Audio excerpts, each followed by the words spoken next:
Bom dia, irmãos, como vocês estão? Espero que estejam todos bem, espero que todos estejam aí, né, acompanhando para aprender mais uma porção da palavra do Senhor, essa porção que vem do próprio Deus, porque é da palavra de Deus, né? Vamos iniciar esse período lendo a nossa palavra, a palavra do Senhor, que é o motivo de estarmos aqui, que está lá em 2 Pedro, capítulo 1, versículos 20 e 21. Sabendo primeiramente isto, que nenhuma profecia da Escritura é de particular interpretação, porque a profecia nunca foi produzida por vontade de homem algum, mas os homens santos de Deus falaram inspirados pelo Espírito Santo. Então, tudo que nós lemos na palavra do Senhor é uma inspiração do Espírito Santo. Tudo que nós aprendemos e ouvimos quando está na palavra do Senhor é a palavra de Deus, né? A Bíblia, ela não, vamos reafirmar que ela não contém erros, ela não contém textos que precisem ser revisados ou que precisem ser corrigidos, né? Ela é a palavra do Senhor. Então vamos orar. Senhor Deus, obrigada por mais essa manhã em que podemos ouvir a Tua palavra, aprender do Senhor. A Tua palavra nos ensina que nós devemos aprender do Senhor, que é manso e humilde de coração. E que possamos, Senhor, aprender de Ti. Senhor, assim como também está na Tua palavra, Pai, que possamos acolher com mansidão a palavra a nós ensinada nessa manhã, porque ela é ensinada pelo Teu Espírito Santo, ela é ensinada pelo Teu poder, Deus. Então que nós possamos ser tocados, transformados, edificados pela santa palavra do Senhor. Que o Senhor quebrante os nossos corações e abra o nosso entendimento nesse momento. Em nome de Jesus. Amém. Então, irmãos, hoje é a nossa última lição, né, desse trimestre, oração e o caráter de Deus. Nós vamos aqui olhar para os objetivos mais uma vez, né? E nós temos 2 saberes e 2 fazeres. Então, é entender como a bondade de Deus impacta a nossa vida de oração, compreender, né, que Deus sempre coloca o nosso bem acima do seu próprio bem, orar, sabendo que Deus nos dá o que precisamos e não o que merecemos, graças a Deus, né? E orar, sabendo que os propósitos de Deus são sempre bons. Então, é entender a bondade do Senhor, né? O caráter de Deus. Deus é bom, Deus é amor, né? Nós sempre reafirmamos isso e nós precisamos vivenciar. Como que nós vamos entender? Se nós vivermos, se nós vivenciarmos, se nós tivermos experiências com o Senhor, tá?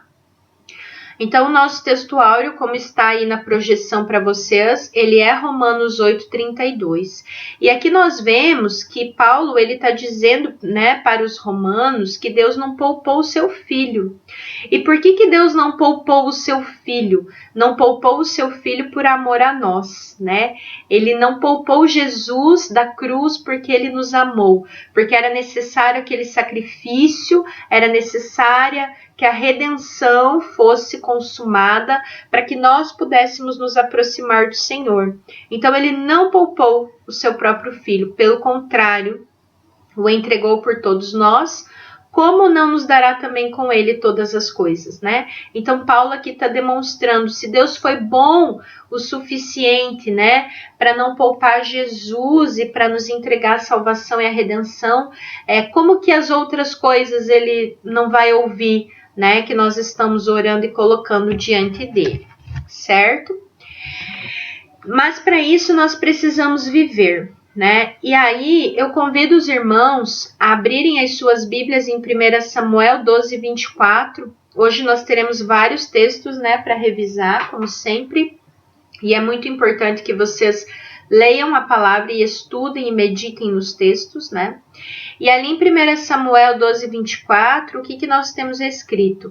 Tão somente temei ao Senhor e servi-o fielmente com todo o vosso coração, porque vede quão grandiosas coisas vos fez, né? Então Deus, ele fez coisas grandiosas ali para o povo e ele faz coisas grandiosas nas nossas vidas, né? Quais experiências que você, né, ou vocês já vivenciaram? E o Senhor demonstrou a sua bondade, né? Se eu paro para pensar na minha vida, na nossa vida, na minha vida enquanto pessoa, indivíduo, ou na nossa vida enquanto família, Deus foi bom em inúmeros momentos, né? Nós temos vivenciado a bondade do Senhor desde os cuidados diários, básicos, né? Aqueles que muitas vezes a gente não dá muita atenção.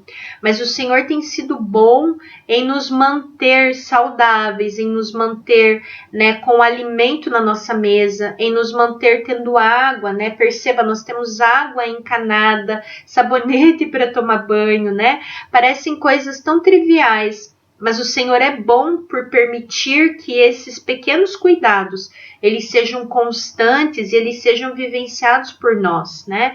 Então Deus, ele demonstra a sua bondade a cada dia, a cada minuto, a cada instante sobre nós, né?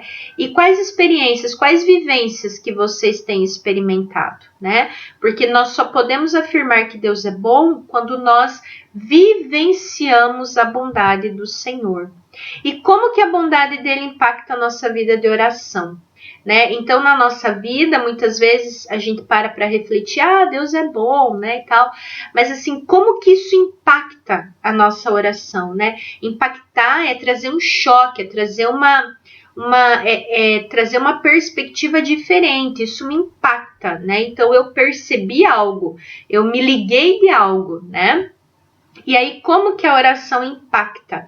Como que ela faz a gente se ligar de alguma coisa? Podemos orar sabendo que os propósitos de Deus são sempre bons, né? Então, a primeira coisa são os propósitos que são bons. Eu amo esse texto de Jeremias 29:11, porque foi um texto que o Senhor me ministrou em 2006 ainda, né? E de lá para cá eu tenho vivenciado, né? Isso que o Senhor falou, que no meu caso era em relação ao meu casamento, né? Então, assim, foi um texto que o Senhor deu para nós, para mim e para o Felipe, né, em relação ao início do nosso namoro e que seria depois do nosso casamento, a nossa vida conjugal. Então, o que está escrito lá em Jeremias 29:11, e aí nós temos os outros textos, né, os outros versículos até o versículo 14. Porque eu bem sei os pensamentos que tenho a vosso respeito, diz o Senhor, pensamentos de paz e não de mal, para vos dar o fim que esperais. Então percebam que o propósito de Deus é sempre bom. O propósito de Deus é um propósito de paz, não é um propósito de mal, né? Então, se a gente tem alguma expectativa, por exemplo, de que algo ruim aconteça, né? Ou de algo que não nos traz paz, opa, peraí, isso é do Senhor? Se não traz paz, é do Senhor? Se não tem alguma forma de comunhão com aquilo que é bom, agradável, que faz parte do bem, é do Senhor? Não, né? Então, o propósito de Deus é sempre bom. O propósito, né? E aí, nos versículos 12 até o 14, né? Ele nos ensina o que nós devemos fazer. Invocar o Senhor, ir até o Senhor, orar ao Senhor. E ele garante que ele vai nos ouvir, né? O versículo 12. Aí no versículo 13, vocês vão me procurar e vocês vão me encontrar quando vocês me procurarem de todo o vosso coração. E aí o Senhor diz no 14, né, que vai se revelar. E aí ele traz uma promessa de que vai fazer voltar os cativos, vai congregar o povo de novo, né? Porque o povo estava exilado. E de todos os lugares para onde vos lancei. Então, quando Deus ele lança esse texto, né? Ou ele traz essa explicação ali para Jeremias, ele apresenta que o propósito dele é bom. E ele conecta o propósito dele à prática de oração. Quando que ele vai nos ouvir, né? Quando nós o invocarmos, quando nós irmos na sua presença e quando nós orarmos a ele. Então, quando a gente olha para o propósito de Deus, ele é bom E ele finaliza isso quando? Quando nós oramos e buscamos a sua presença, tá? A gente vai saber que o propósito do Senhor é sempre bom também em relação à provisão, né? Então, vocês podem ir lá para as suas Bíblias em no Salmo 31, no versículo 19. Ó, quão grande é a bondade que guardaste para os que te temem, a qual operaste para aqueles que em ti confiam na presença dos filhos dos homens, né? Então, ali ele está dizendo o quanto Deus é bom, né?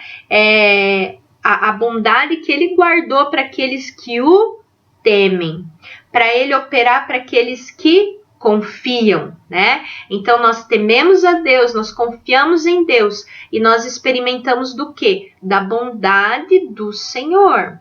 E aí, lá em Gênesis, no capítulo 50, no versículo 20, né? Quando José, ele está falando com os seus irmãos e os seus irmãos estão com medo. Por que os irmãos estão com medo? Porque os irmãos de José tinham feito mal a ele.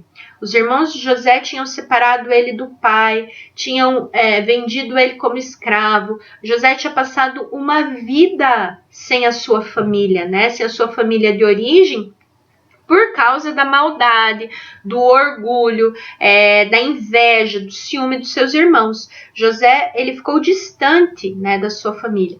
Ele poderia ter tido vários sentimentos de rancor, de amargura, né? Mas o que ele disse para os seus irmãos ali no versículo 20? Vós bem intentastes mal contra mim, porém Deus o intentou para o bem, para fazer como se vê neste dia, para conservar muita gente com vida. Então, assim, o que José entendeu? Ele passou por dificuldades, ele passou por injustiças, né? Sim, ele passou, mas ele percebeu que Deus transformou toda aquela situação ruim em um propósito para o bem, para a bondade. E esse bem, ele ultrapassou os limites da casa de José. Por quê? Porque José, ele conseguiu cumprir o propósito de bem do Senhor para toda uma nação. E ainda abençoou o Egito, né? Então percebam que Deus, o propósito do Senhor, ele é para o bem. E Deus, ele traz provisão de bondade para quem se refugia nele, sim. E além disso, eu diria que Deus acaba abençoando quem está ao redor dessa pessoa também, né? Que foi o que aconteceu com José. E aí, quando nós vamos para o próximo texto, que está lá em Romanos 5, né? Do 3 ao 5... Paulo diz assim: e não somente isso, mas também nos gloriamos nas tribulações, sabendo que a tribulação produz a paciência a experiência, e a experiência a esperança, e a esperança não traz confusão, porquanto o amor de Deus está derramado em nossos corações pelo Espírito Santo que nos foi dado. Então percebam, esse aqui é um outro texto que eu gosto bastante, né? Porque quando nós passamos tribulações, a gente vem, né, de uma raiz cultural que pode nos fazer entender, principalmente no início da caminhada cristã, que Deus está nos punindo, que Deus está nos castigando, né? Mas a tribulação, ela também é usada para o propósito de Deus na nossa vida, como foi na vida de José, né? Então, quando a gente está passando por um momento de tribulação, ela vai produzir paciência. Por que ela produz paciência? Porque nós aprendemos a esperar e, sobretudo, a esperar no Senhor. Então, nós oramos e clamamos o mover de Deus, né? Nós exercitamos a nossa fé. E a paciência produz a experiência. Por que vai produzir experiência? Porque se nós oramos e esperamos no Senhor, nós conhecemos ao Senhor, né? Então, é aí que vem a nossa vivência, a nossa experiência, né, na comunhão com Deus. E a experiência produz a esperança. Por que a esperança? Porque nós entendemos que é só Cristo que vai resolver aquilo, né? É só Cristo que vai poder nos dizer o que fazer, por exemplo. E aí, Por que produz a esperança? Porque Cristo, ele se torna permanente em nós. Cristo, ele vai falar, né, aos nossos ouvidos, ao nosso coração, e muitas vezes por meio de nós também, porque a gente teve essa experiência com ele, né? E aí, quando a gente tem essa esperança em Cristo, e também a esperança que é Cristo, né, lá no versículo 5, nós não ficamos confundidos, nós não ficamos confusos, não somos confundidos, né? Então, a gente entende que aquilo ali tem um propósito. É uma situação ruim, é uma situação de injustiça, é uma situação grave, muitas vezes, mas o propósito de Deus, ele vai se cumprir, né? Por quê? Porque o amor de Deus foi derramado no coração. Então, não existe, quando nós oramos, nós sabemos que o propósito do Senhor é sempre bom, né? A vontade do Senhor, ela é boa, perfeita e agradável. Então, nós não somos confundidos, né? Aí nós temos também, vocês podem abrir as suas Bíblias no Salmo 103, dos versículos 10 até o 12, e aí nós temos um princípio muito importante e que nós temos que agradecer todos os dias pela bondade e misericórdia do Senhor, né? Porque Deus, ele sempre nos dá o que nós precisamos e não o que nós merecemos. Então, quando nós oramos, essa é uma confiança que nós temos que ter, né? Deus, ele nos dá o que precisamos e não o que merecemos. Ainda bem, né? Porque nós merecíamos o inferno e nós não temos isso. Nós temos a presença de Deus cada vez que nós oramos e nos aproximamos dele, né? Então, aqui no Salmo 103, no versículo 10, o que nós temos? Não nos tratou segundo os nossos pecados, nem nos recompensou segundo as nossas iniquidades, né? Pois assim como o céu está elevado acima da terra, assim é grande a sua misericórdia para com os que o temem. Assim como está longe o Oriente do Ocidente, assim afasta de nós as nossas transgressões. Então percebam, nós temos um exemplo que é Davi. Davi quebrou regras, né? Ele adulterou. Davi fechou os olhos para quando a filha dele foi estuprada pelo próprio irmão dela, ou seja, o filho dele estuprou a própria irmã, né? Então, são coisas que para nós são horríveis, são horrendas, mas Davi, ele se arrependia e se quebrantava diante do Senhor, e cada vez que ele se arrependia e confessava os seus pecados, Deus deu para Davi o que ele precisava, né? Que era o perdão, e não o que ele merecia, né? Que era a acusação, né? Enfim. Então, assim, Deus, ele nos dá o que nós precisamos e não o que nós merecemos, né? E a nossa relação com o Senhor, nós temos que entender, né? Vamos refletir nesse momento. Ela é baseada em quem Deus é e não em quem nós somos, porque nós somos pecadores, irmãos. Nós carecemos da graça e da misericórdia do Senhor, isso é tudo o que nós somos, mas Deus, ele é bom, e ele nos perdoa porque ele é bom, porque ele nos ama, né? E não porque nós somos bons. Nós conhecemos a palavra que diz, né, que as nossas justificativas são como trapos de imundícia na presença do Senhor. Então não tem nada que a gente justifique para nossa própria defesa, né?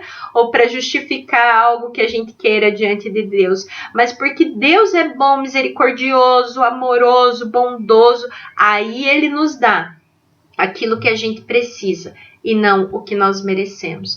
Então, como que a gente faz isso? Buscando a face do Senhor, buscando a presença do Senhor, buscando estar com o Senhor todos os dias da nossa vida, porque é só Ele que pode nos responder, porque Ele é suficientemente bom e não nós. E Deus é bom, né? E então, porque Ele é bom, Ele coloca o nosso bem acima do seu próprio bem. Então, vamos pensar assim, nós sempre pensamos no nosso bem e no bem da nossa família, por exemplo, né? Porque é natural. A gente se preocupa com os que são do nosso núcleo familiar, né? A gente se preocupa com os nossos, a gente se preocupa com aqueles que têm as suas necessidades, né? Apresentadas mais próximas a nós. E aí, a gente precisa pensar assim, eu sempre coloco o interesse do outro acima do meu? Eu já responderia que não. né? Ainda que seja uma pessoa muito próxima, a gente sempre tende a pensar em nós, ou aí nos nossos, para daí a gente colocar, né, esses interesses acima dos outros. E Deus não faz isso. Deus, ele coloca o nosso próprio bem acima do seu próprio bem, né? Então vamos voltar para o nosso textuário de Romanos 8:32. Aquele que nem mesmo a seu próprio filho poupou, antes o entregou por todos nós, como nos não dará também com ele todas as coisas? Percebam, eu não daria nenhum dos meus 2 filhos, né, por ninguém e nem por nada. Eu tenho plena convicção e eu falo sem medo de errar e de ser mentirosa diante dos irmãos. Eu não entregaria os meus filhos em troca de outra pessoa, né? Mas Deus, ele é bom, ele não é como eu, né? Deus, ele é bom e ele deu o seu próprio filho, então ele não poupou a Cristo por amor de nós. Então, o que Deus fez por nós lá na cruz torna possível a nossa oração, né? As pessoas sempre tentam explicar, mas quem matou Jesus? Foram os religiosos, foi Pilatos, foi o povo, foi não sei o quê. Não, Deus matou Jesus. Foi Deus. Porque se Deus tivesse dito, para com esse circo aí, né? Teria parado na hora, nós sabemos disso. Deus tem o poder, ele é soberano para fazer todas as coisas, mas ele permitiu, né, que fosse até o final, que Cristo dissesse, né, eu gosto muito da palavra em hebraico, né, o tetelestai, está consumado. Cristo consumou o sacrifício. Por quê? Por que Deus deixou? Por amor de nós. Deus foi fraco? Não. Deus foi bom. Deus foi amável. Deus foi misericordioso, né? Cristo naquela cruz é reflexo da misericórdia de Deus sobre as nossas vidas, né? Sobre a vida da humanidade. Então, Deus fez isso porque ele é bom. E aí, o sacrifício na cruz permite a nossa oração, porque nós, em nome de Jesus, podemos nos aproximar do Senhor. Amém? Então, quando a gente pensa no Evangelho, né, no coração do Evangelho, o coração do Evangelho, a Boa Nova, o que é a Boa Nova? Né? Eu falei outro dia, nós temos que ser aqueles que levam as boas novas da salvação. Né? E aí, o que acontece nessas boas novas? O rei se sacrifica pelos súditos. Percebam que é o contrário do que a gente vê na organização humana. É totalmente contrário. Né? Mas é o rei que se sacrifica pelos seus súditos, é o pai que se sacrifica pelos seus filhos, né? É o Senhor que dá a vida pelos seus servos, é o pastor que dá a vida por suas ovelhas. Essa é a essência de Deus, essa é a boa nova do Evangelho. Então, irmãos, só se existisse assim, só um versículo, né? Que Deus amou o mundo de tal maneira que deu o seu Filho único, né? O seu Filho unigênito, para que todo aquele que nele crê não pereça, mas tenha vida eterna. Se a Bíblia tivesse só esse versículo, já seria o suficiente para nós nos quebrantarmos em oração diante do Senhor, porque Ele é bom. E porque a sua misericórdia, ela dura para sempre, né? Por que dura para sempre? Percebam, faz 2020 anos que Cristo veio. E Deus ainda está exercendo sua misericórdia, porque ele ainda não acabou com tudo isso aqui, né? Deus ainda está dando uma chance às pessoas para se chegarem à presença maravilhosa de Jesus, para entenderem o que foi feito na cruz, né? Então o Senhor, sim, ele é bom, né? E nós podemos contar com Deus para encarar qualquer situação. Às vezes a gente acha que tem situações que são muito difíceis, né? Que tem situações que são muito complexas, mas para Deus não tem nada que seja impossível, não tem nada que seja difícil, né? Então tudo nós podemos levar a Deus em oração. E se Ele nos amou de forma suficiente para se entregar na cruz do Calvário por amor de nós, muito mais ele vai nos responder, né? Ele não vai nos negar uma resposta. E vamos refletir, irmãos, que a vida de oração é joelhos em terra, cabeça baixa, mãos entrelaçadas, a mente voltada para Deus, né? Instrumentalizada pelo Espírito Santo e abençoada pela graça de Cristo. Não existe livro que substitua a oração. Não existe curso que substitua a oração, a prática da oração. Não existe reunião que substitua a prática da oração. Porque quando nós oramos, irmãos, por mais que todas as outras coisas sejam legítimas, mas quando nós oramos, nós estamos nos ligando, nos conectando com o Pai Celestial. E não existe nada diante de um relacionamento sincero com o Senhor que seja impossível, que seja inalcançável, ou que naquele momento de comunhão nós não possamos compreender a palavra de Deus. Se nós temos tido dificuldade para entender o propósito de Deus para nós precisamos orar mais. Se nós temos tido dificuldade de entender o que Deus quer que a gente faça na nossa casa, na igreja, ou seja onde for, nós precisamos parar tudo e ouvir o que Deus tem falado para nós. Nós precisamos orar. Não vai existir avivamento na igreja do Senhor sem oração e leitura da palavra.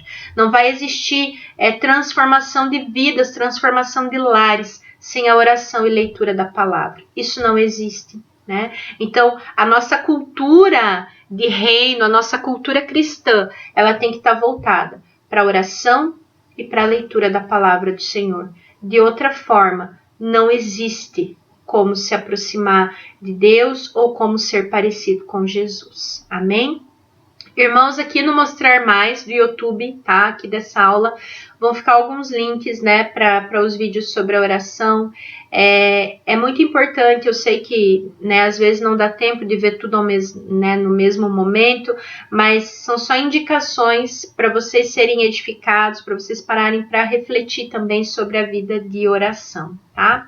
E também refletir, porque nesse trimestre nós trabalhamos a questão da oração, então lá no roteiro, né, que vocês tiveram de aula, das atividades, tem as reflexões, né, sobre o quanto que a vida de oração aumentou, se você orou por aqueles pedidos, né, o quanto você contribuiu em oração para movimentar o céu, né, a gente movimenta o céu quando ora, para movimentar o céu a favor da igreja, nesse trimestre que nós tivemos de estudo sobre a oração, está bem? Então, que Deus os abençoe, que vocês possam ser edificados pela palavra, não por aquilo que eu digo, mas por aquilo que é a palavra do Senhor. Revisem os textos, né, e busquem do Espírito Santo o propósito do Senhor para a vida de oração e para a vida de vocês. Deus abençoe e fiquem bem.